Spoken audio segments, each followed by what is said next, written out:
ghetto video on how to disassemble VFC MP7s and a rough internal overview. I have two here, which you can kind of not really see. This one up here with the sling is a version 2. This one down here is a V1. So let's get into it. I'm going to do the V1 because the V2 I'm not going to take apart just because I don't really want to take apart two MP7s since I'm lazy. They're basically the same internally. They're slightly different but barely. First thing you're going to do is remove the selector. Currently this one, the selector is kind of broken, but basically on the right side you will have a selector and a small, very small Allen key. I want to say it's a 0.9 millimeters. Unscrew that and you can take the selector off. Next you want to take the bolt catch off. I think it's a 0.9. Again, it's going to be on the left side now.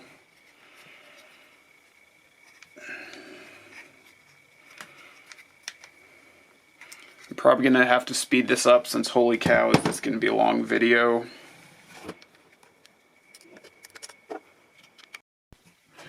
Sorry for that that interruption. I got interrupted. So, take off your left bolt catch. Make sure to not lose the small grub screw. You'll have a bolt catch spring, which is needed, but not, if you lose it, it isn't end of the world. It'll still work without it. Take it out. Next, we are gonna take the front cap off. Just unscrew the selector, or the flash hider, not the selector. And the front cap should just come off. You can have issues where the if you're in the US, the orange paint can be on the cap and can be on the outer threads, and it can make it a pain in the butt. If you need help with that, go to HRC or the Heavy Recoil Club. There's some people on that can help you, along with myself. Next, charge the gun, and now take the rear body pins off, assuming I can find a getaway to do it without stabbing yourself.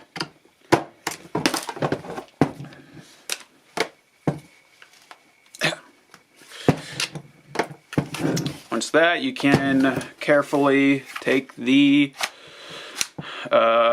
bolts and everything out, and it kind of just goes everywhere.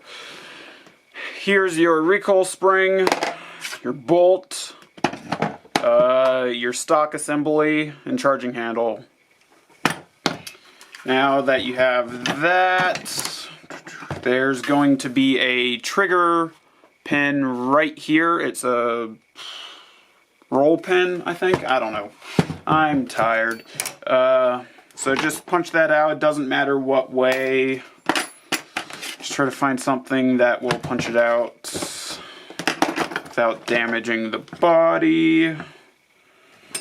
And in the correct way, we're going to use a screwdriver to punch it out, because who needs proper tools?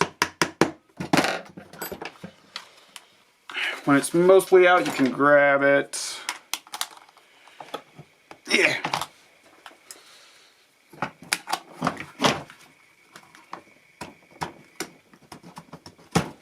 There we go. Roll pin is out. Now you can take the trigger out. It's nice and loose now. Now just kind of push it forward. Push it forward and pull down. It's kind of a pain in the butt. Let me see. Yep. Push it forward, pull down. Trigger is out. Oh yeah, I guess you should also take the other side of the bolt catch out. Now that you have that, you're all ready to take the inner shell out. So start by pressing on the outer barrel. Okay, now that's that. Just be careful, don't fully press it a lot. You have pressed it just enough to start moving. And now that that's there, you can kind of slowly push it back. Come on. Kind of a pain in the butt.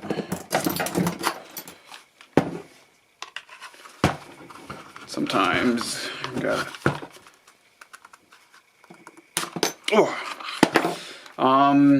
Generally you can pull it out that far and it won't anything. You will have the fake serial plate fall out the bottom.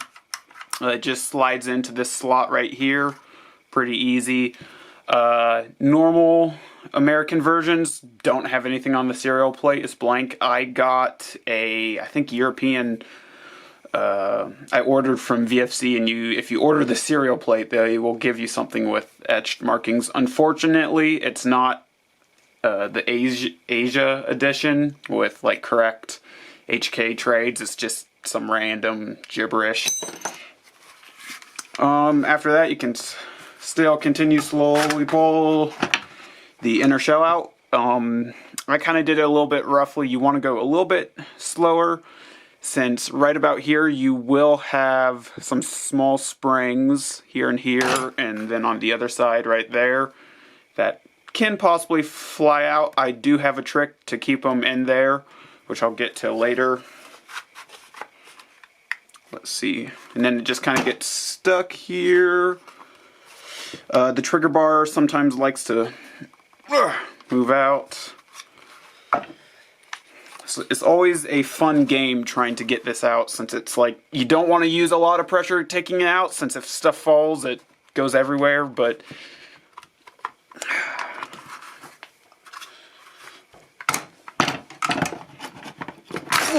yeah, there we go. Now that everything's out, you will want to have your hand on the trigger bar on the I guess left side, since it does like to kind of push out a little bit. You'll also have a third spring on the left side. So just to clarify, there's 3 little springs on the left and 1 spring on the right. Let me readjust. After that, I find the easiest way, so actually I guess I'll talk to you about the springs right now. So what I did to make installation and takedown easier is, for the springs, I super glued one end, and random color, I super glued one end onto the body, so the springs are relatively permanently there, but you can still easily scratch them, get them off if you really need to replace them. But I find that helps so much to just put a little dab of super glue, so now one side is glued into the inner shell. So now that you have this, I'm gonna take the trigger bar spring and little hook out.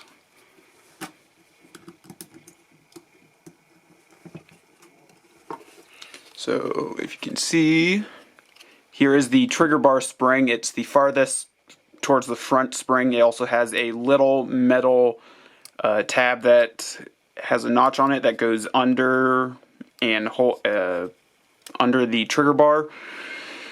Next, you have the I think valve knocker disconnector and spring, which is the middle, and then you have the hammer and hammer lock and hammer lock spring. And then on the other side, you have the hammer lock and the other hammer lock spring.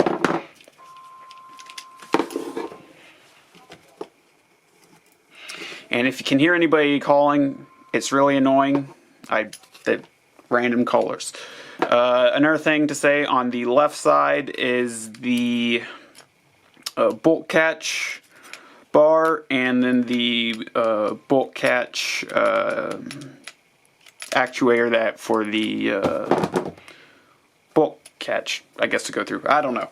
My brain's kind of on fizzle mode. So you can, once you get that trigger bar spring and little plunger off or just disconnected, you can simply lift the trigger bar out, and there it is. Next, I'm gonna do the what?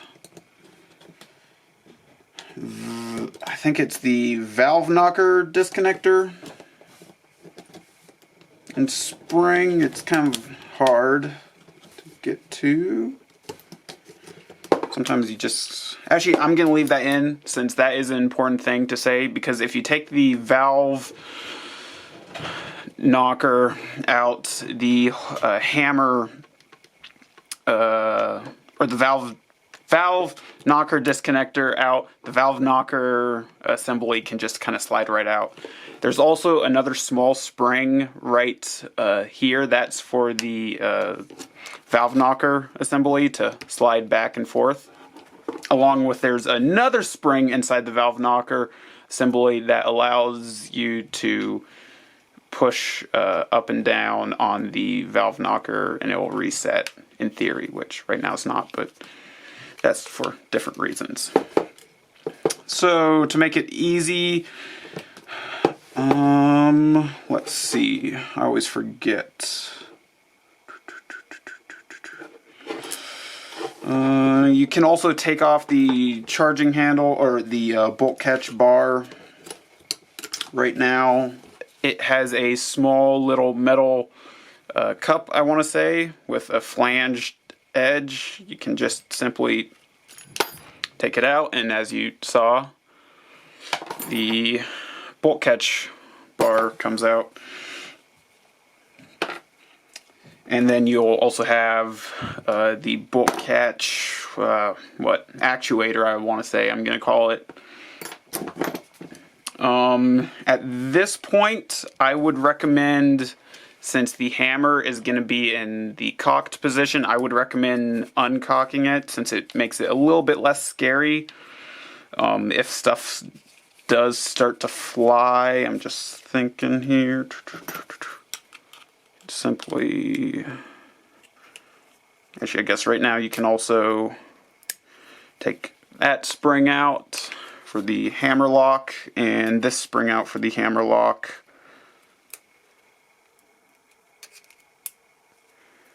And now you should be able to move the... There you go. And hammer is now in the forward position. You will notice that the valve knocker assembly will have pushed forward. That's because the hammer hits the whole assembly, and then, of course, that. This is where it kind of starts to get interesting. So now for the... Well, I think this is the valve disconnector, or maybe it's the hammer disconnector. I'm kind of... No, it's the valve disconnector. Since the trigger bar, wherever it is, here it is, that has the hammer disconnector on it.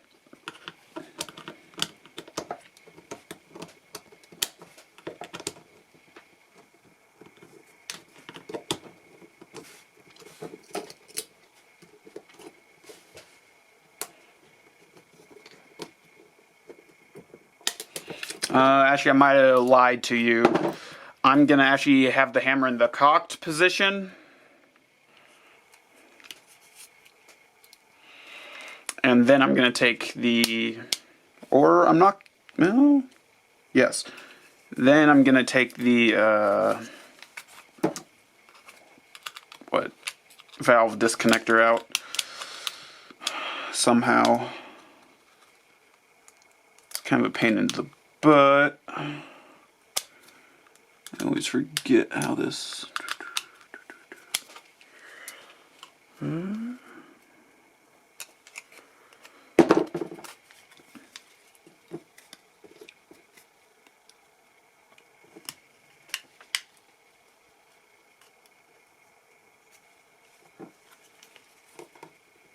I might have also lied to you. Maybe the hammer does have to be down. It's been a little bit since I've taken my MP7s apart.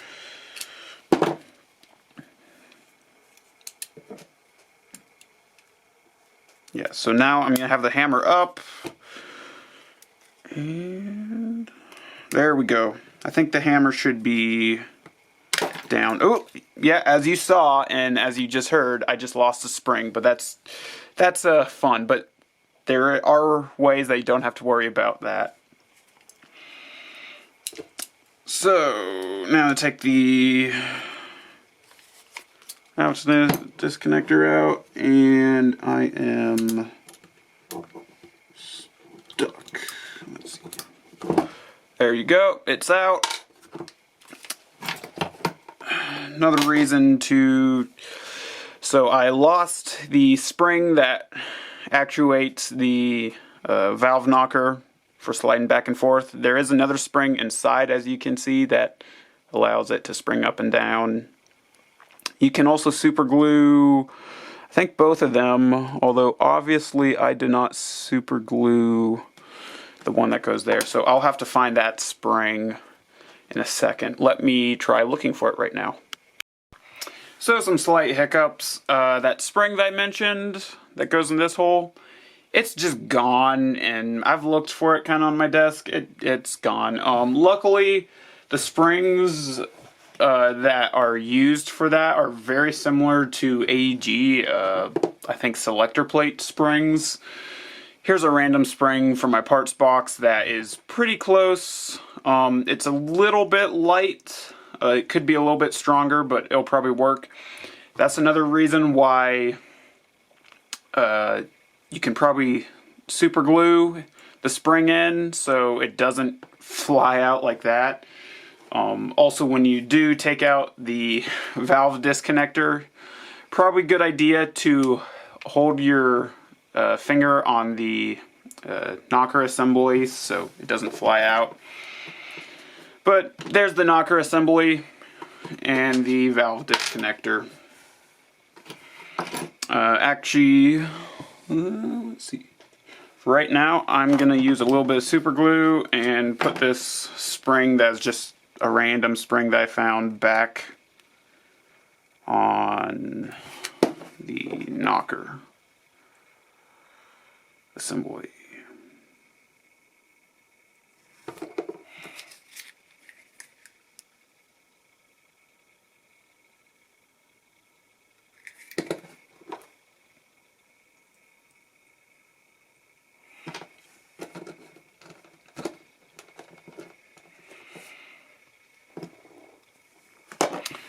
So after you have the knocker assembly and the disconnector out, you're getting close. You can now take the hammer. Let me see the hammer. The hammer locks out. I always kind of forget how they like to come out. I think you can just pop them out. Yes. There's one.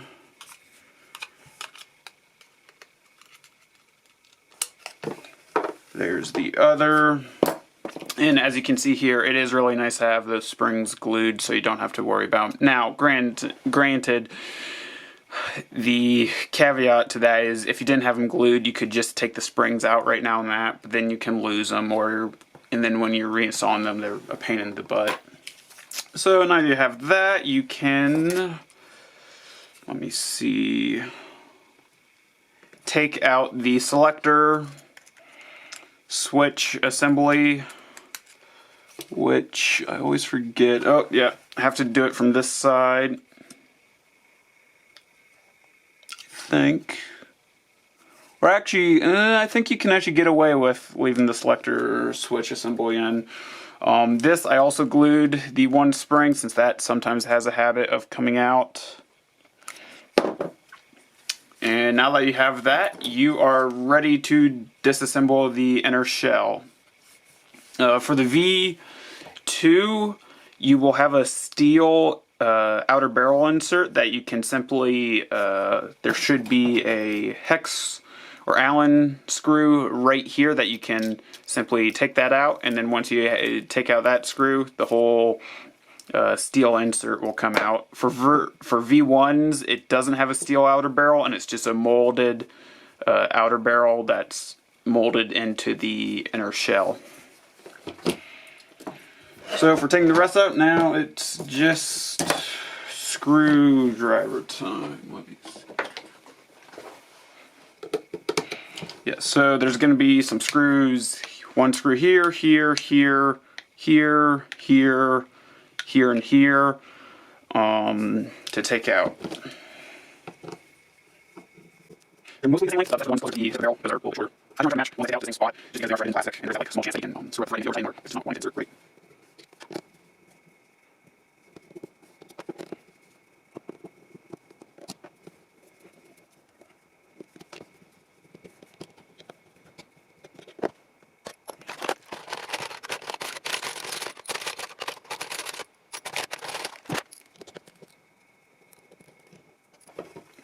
And once you have those screws out, it's now just, you can kind of just pop the shell out, and there's your innards.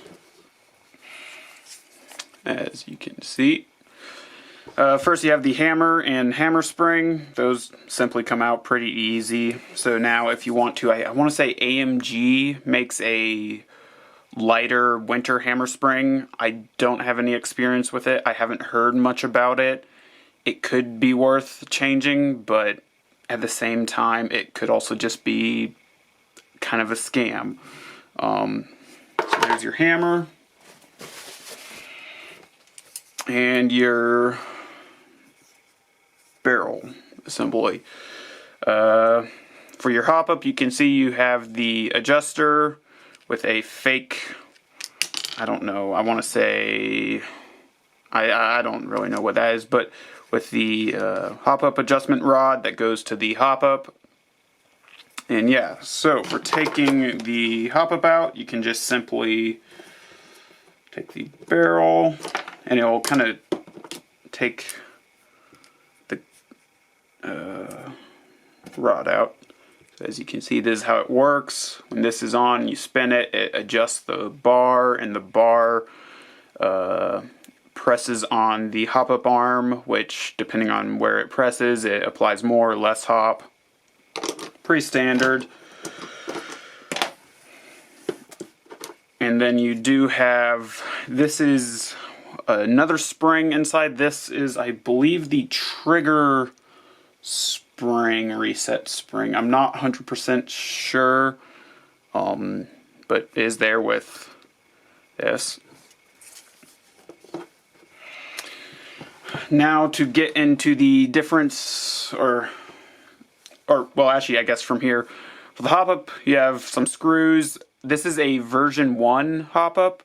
The V2 is slightly different. The version 1, you can tell because the feed ramp is metal and it's connected to the main hop-up housing, and it has the alignment cut out for a VSR-10 gas blowback style buckings, whereas the V2, the hop-up or the feed ramp is plastic. It has a plastic shell, and then it does not have this alignment ridge. So in order to change packings, you have to cut off the alignment ridge on any aftermarket, but that's simple enough to do if you want to do it. The hop-up arm is standard, and the nub is built into the hop-up arm for the V1. The V2, I believe it's the same. I'm not 100% since I can't exactly remember. But yeah, so I will take apart the hop-up since it's pretty easy and it's simple.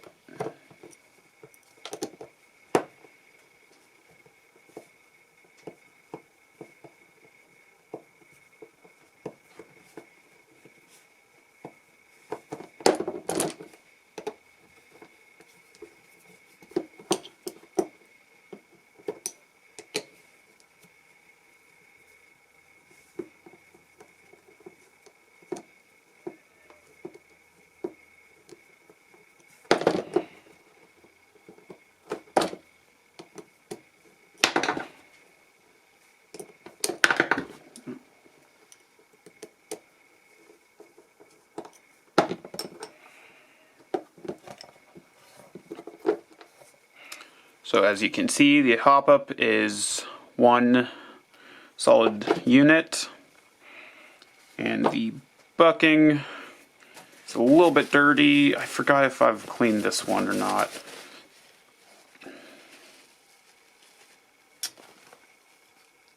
Actually, I might have lied to you. The V1 does not. So yeah, I might have lied to you. The V1 does have a hole for the alignment ridge on the hop-up packing, but the actual packing itself does not. Makes me kind of question what I was seeing, but it does there. For the barrel, standard VSR cut, although it does look pretty long and it does look pretty deep for the version 1. Version 2 I think is a little bit different. I can't remember exactly. Let's see. Oh, actually here's a version 2 barrel. Yeah, they're about the same. Yeah, they're the same. For the packing, the version 1 uses a R-hop like contact patch, and the version 2. Let's see if you can't get that. Ooh. There you can kind of. There you go. Yeah. So it's a really good bucking. If you change it out with a maple leaf, you're basically wasting money. You could change it out with a PDIW hold, which could give improvement, but honestly, the stock one works amazing. Works good enough. My version 2 can lift 0.36s like butter. It could probably lift 0.4s to 0.45s. If you need to lift anything heavier than that, I would kind of argue, what are you doing using that heavy of a BB and a SMG? But yeah, so now time to reassemble it.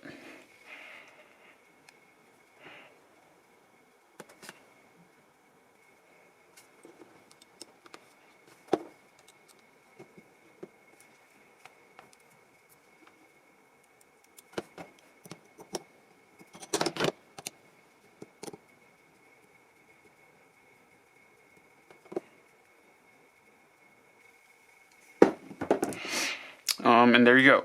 I will say that the version 2 hop-up housing is better than the V1.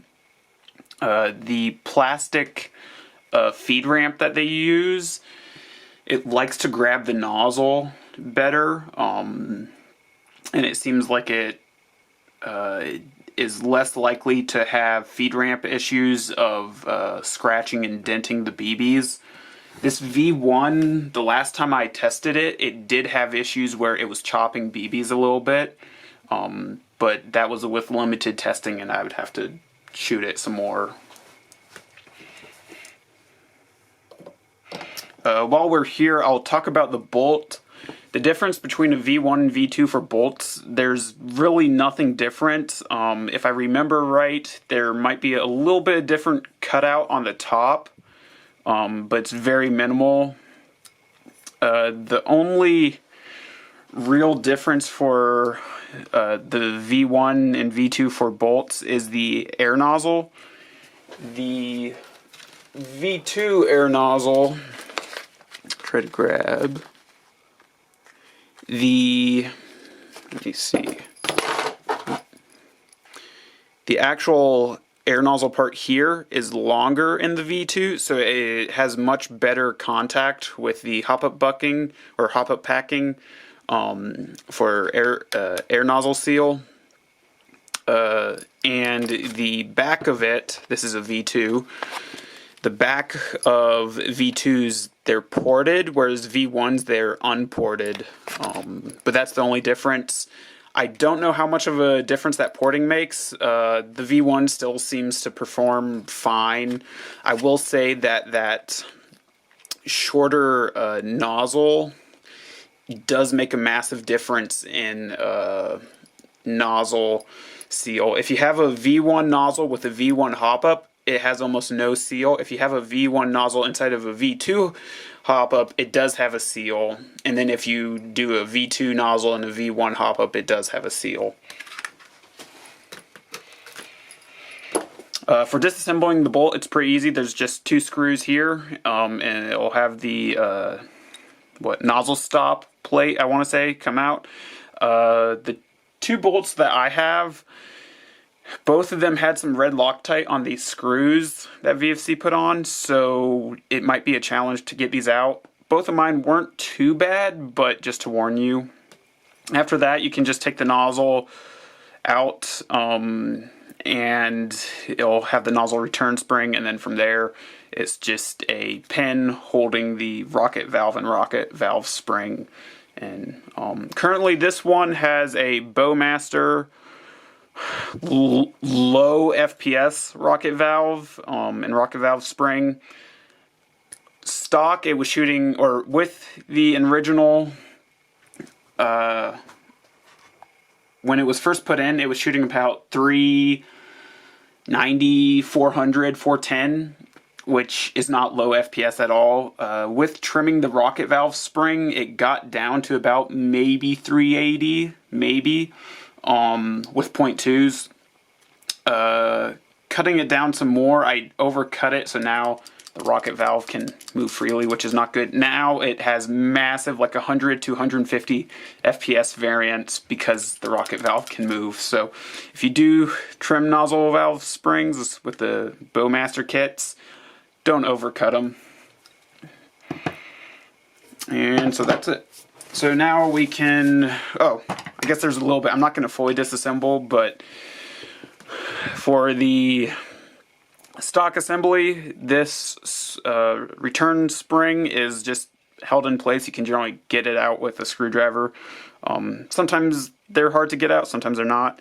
You have a screw here, and then a screw up here, and if you take those out, you can take out the plastic cap from this side, and you can get to the stock latch assembly. You can also just take the stock out, how like every MP7 hold the right stock latch up and then the left one up, and you can slide it all the way out. For some reason, VFC on the V1 and V2, their stock latches are pot metal for both the main part and then the secondary part, and they are known to break. Mine broke shortly after I got my V2. Granted, my V2 was pre-owned, and the previous owner did use it a good amount. You can get steel stock latches. I think Crusader, which is really just VFC, makes a steel stock latch for about $25. You can also order directly from VFC for a replacement. I ordered for replacement stock latches, and I was sent steel ones. Don't know if that kind of really indicates that Crusader is VFC and VFC is Crusader. But the steel ones do seem to work pretty well. This one has a steel stock latch, and my V2 has a steel stock latch in it now. Anything else to note? The steel ones, the paint or coating, kind of the steel color, does not wear off as fast as the stock pot metal ones that are painted. So for reassembly, it's pretty simple. Make sure your hop-up is aligned, which I'm just double checking.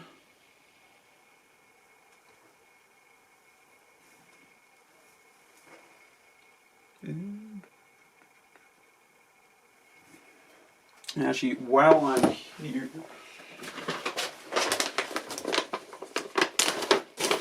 and if you do have a V1 that does have issues of chopping BBs, this would probably be a good point to test how the feed ramp interacts with the BB.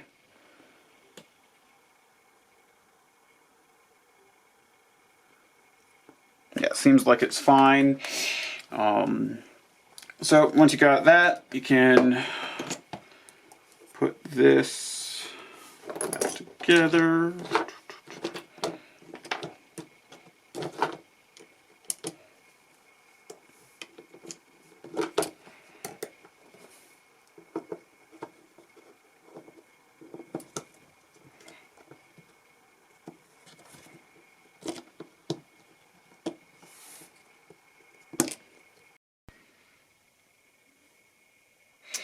Okay, new video.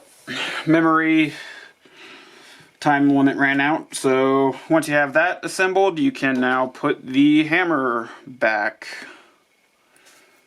Also, actually, while I'm here, I guess I should mention the hammer is steel.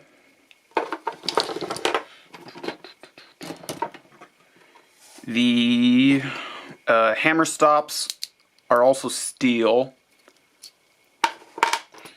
The valve disconnector is steel. The trigger bar is steel.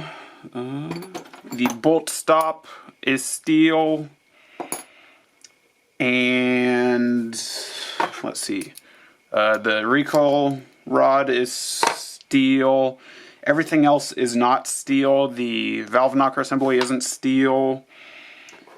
Yeah, everything else isn't really steel, but the main components that you really have to worry about are steel. The bolt isn't steel, which can be a problem. I can show you. This one had massive bolt catch wear, so where it would not catch, and when it did, it was very janky, so I had to Dremel a new 90-degree cut. That is something that if VFC ever does a version 3 of their MP7, I would love to have a steel insert for the bolt catch, or even not necessarily a steel insert, but even just a pot metal insert where it can wear down, then you can replace that insert easily by just taking the bolt out. So now on to reassembly. While I'm here, I'm going to re-grease using our Lord and Savior Super Lube.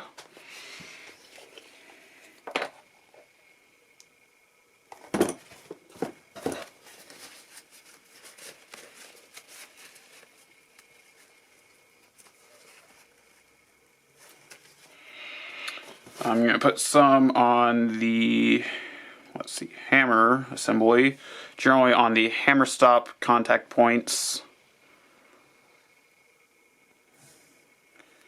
And you can do it on the hammer itself, but I also find that you can just put it on the bolt surface that contacts with the hammer.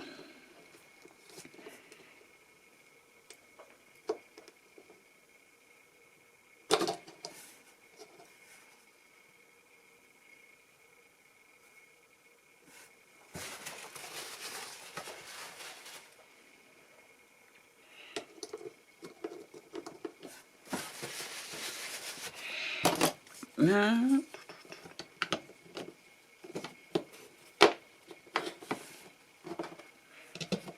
time to re-screw everything.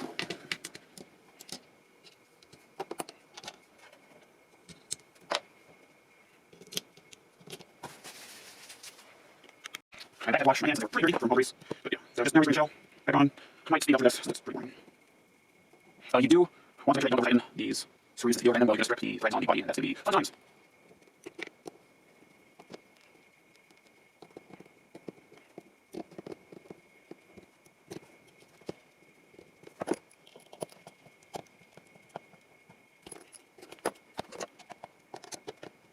So you're ready to start reassembling the filler bits. One thing before I do say is, one of the reasons why the VFC is superior to the KWA MP7 and the TM is the plastic they use for the body is nylon reinforced, whereas the TM is ABS and the KWA, I want to say, is ABS.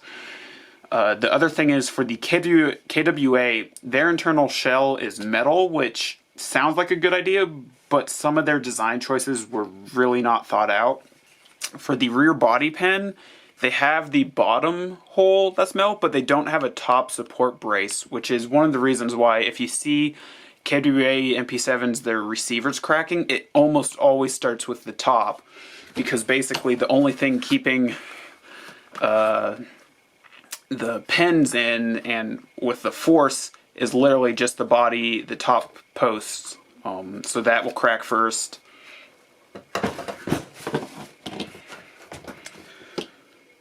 Along with the KWA not having all steel parts, or if they do have some steel parts, they're not not as many as the VFC. Now, let's see, what do we want to do first? I'm always thinking, I think we want the hammer locks to go in first because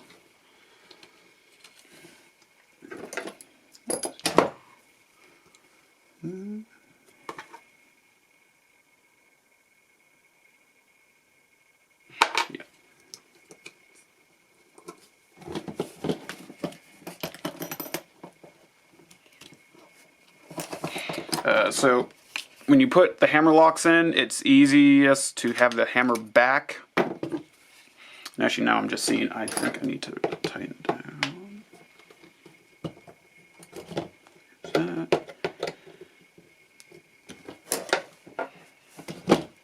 There we go.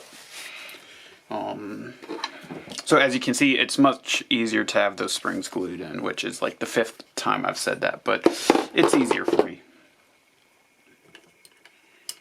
Other hammer lock, which is being a little bit fiddly.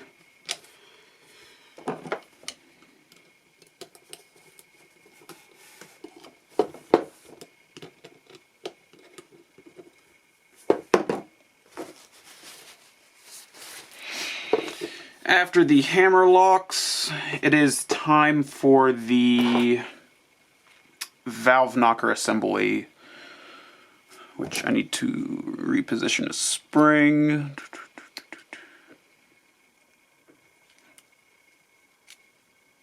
Make sure the hidden spring is positioned correctly, and then of course you have this other return spring. I am slightly worried that my replacement one isn't going to be strong enough to move it, but yeah, let's see. It won't super matter. I have 2 MP7s anyways. So if we're putting it back in,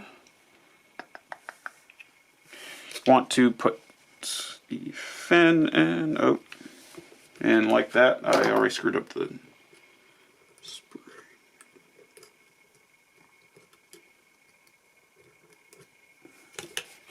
There we go. Make sure you have that one spring in there, and you can just slide it in like that, kinda. As you see, I might... Let's see, I already screwed this up. Give me a second. This is definitely the biggest fiddly bit.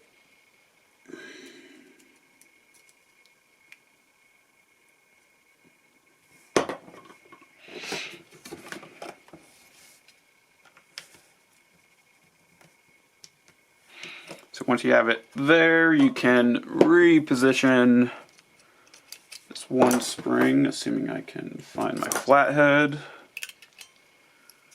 And there you go. Now while you have your hand on it, so it doesn't pop out again, put in the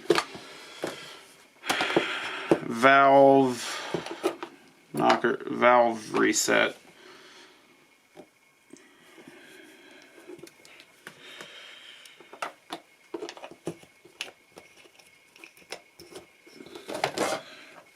This you can put a little bit of grease on right there where the bolt interacts with it, which that was way too much grease.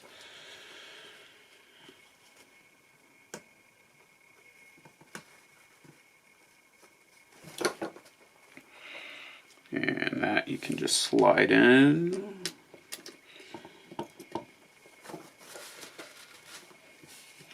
From the bottom first. Let's see.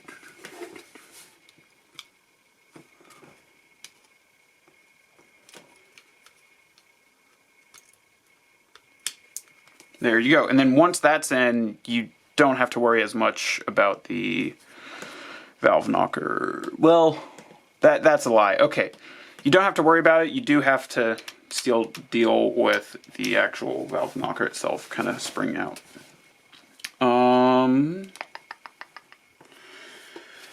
Next part is the bolt catch. While I'm here, I'm going to try bending it a little bit higher.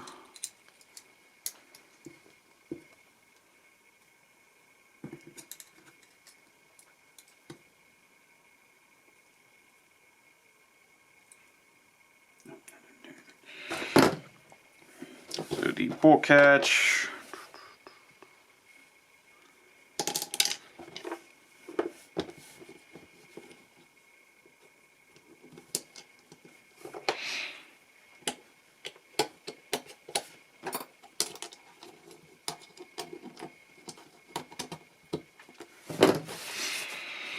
There's the bolt catch that now can work.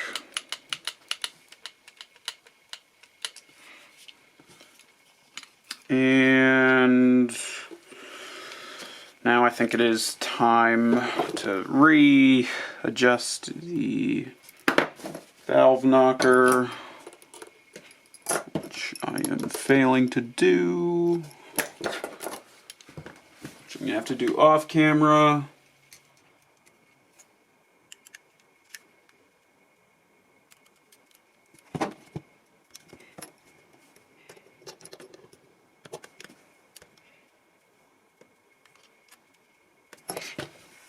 And there you have that. Now you can put the trigger bar on. I just generally kind of set it here.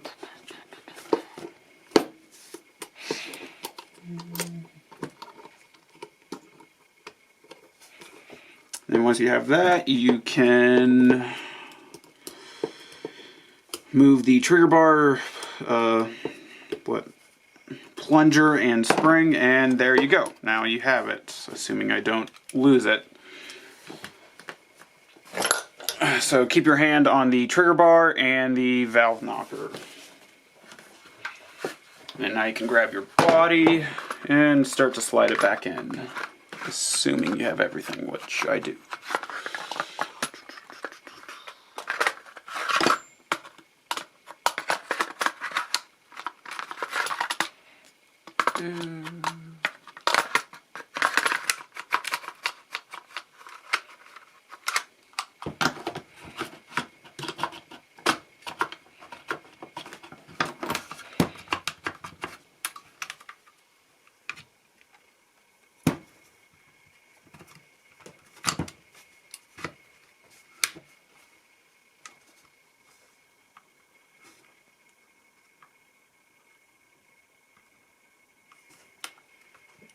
Come on.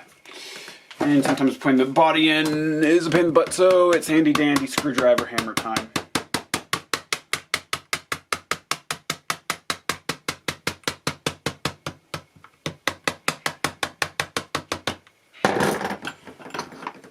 Oh, shit.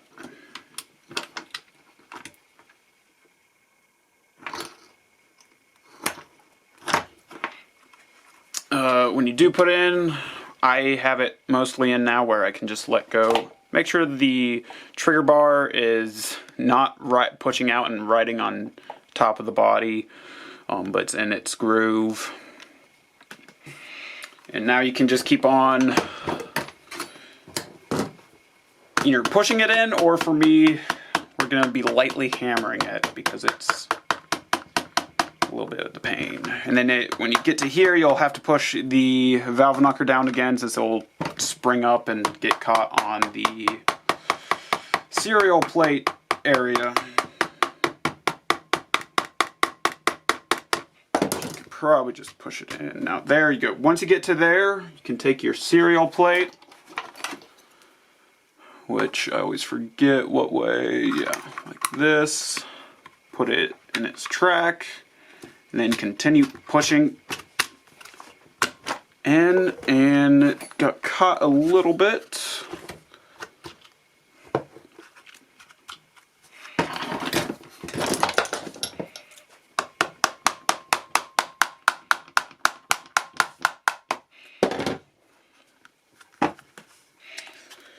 And there, now you have the body in, and you can reinsert the bolt, which I think I'm going to do that at the very end.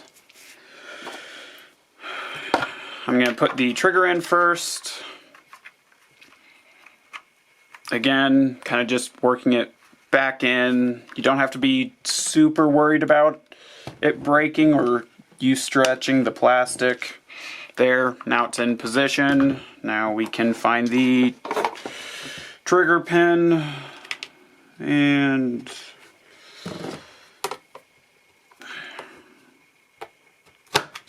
press it in with a screwdriver because ghetto. And then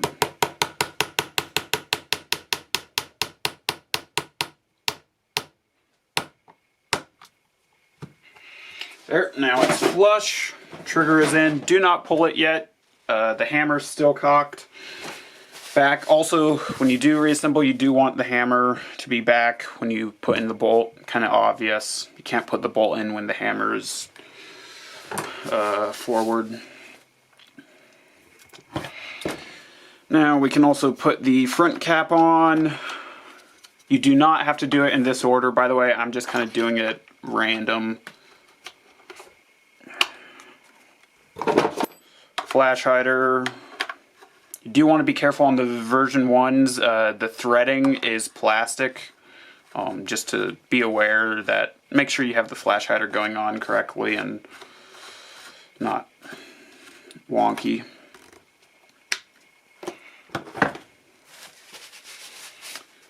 Once that, now we can put the bolt catch on.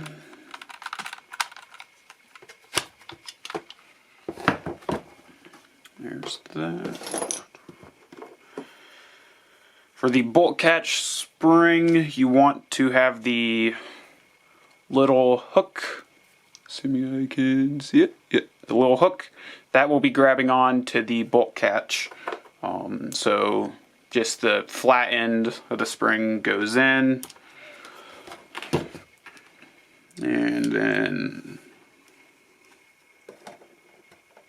now time to find your small Allen screw if you didn't lose it already, like I almost have. And oh.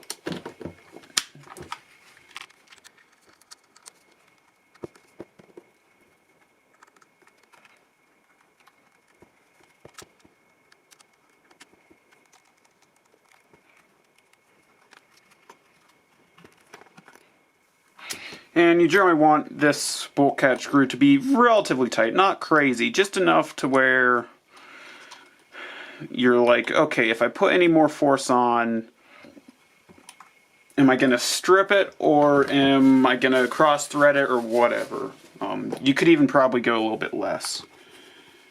And then ideally you want the bolt catch spring to be kind of sitting out, which for some reason this one is not wanting to sit out. Okay, well, that'll work. After that, you can also put the selector in, and that's basically the same process. I relatively do and don't recommend putting glue or any thread lock on these small screws. I would say monitor them first, and if you see that they're backing out because of the recoil, then you might want to put some glue on them, but very, very small amounts, because if you put too much, it will be a living nightmare to take them out, or you can't get them out and you have to Dremel the selector or bolt catch like I have done. And possibly ruin it, and then you have to buy a new parts from VFC, which they're not too bad. They're, I think, for if you get both of them, you're looking at $40, I want to say, max, plus shipping. So yeah. Now, also time to discuss some people's things that people say, like, oh, the VFC still cracks. Well, yes and no, for the body. The only things that are relatively known to break on the VFC are the stock latch catches, that are the pot metal ones, and the end plate. The end plate seems like VFC's molding for the end plate is very random. Sometimes it will just break right off after a meg or two. Other times it will be fine, like mine. Mine have been mostly fine. I will say it's a super cheap fix. I want to say the end plate's like $15 about, and then the stock latch, like I said, is about $25 if you want the Crusader / VFC steel stock latches. So for the bolt, I'm gonna put it in, do do a little bit of grease on the main contact points.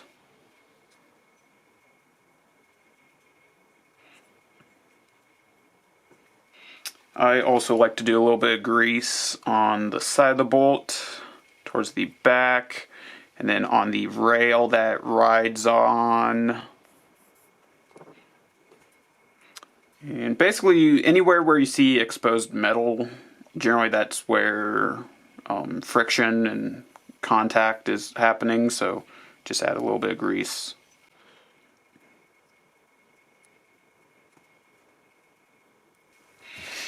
And yep.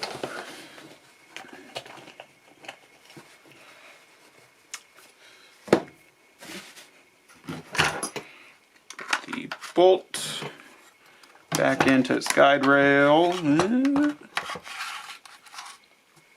Don't push it all the way in. I'm kind of doing this upside down since... yeah, so get your recoil rod. The side with the plastic or rubber washer is what interacts with the bolt. Put on there. This is always a pain in the butt. So you have to get these stuck. Latches on. It is easier if you remove the stock. And then you have to pull the bolt back enough for the charging handle to get on.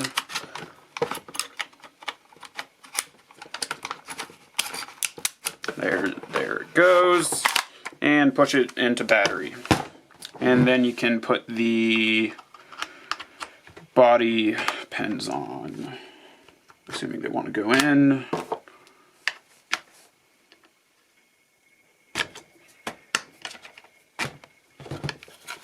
And there's your MP7.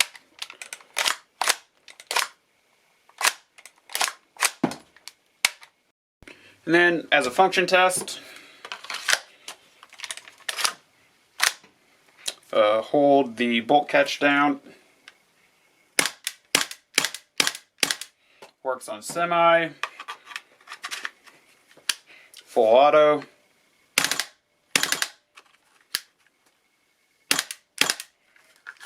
And yeah, it works.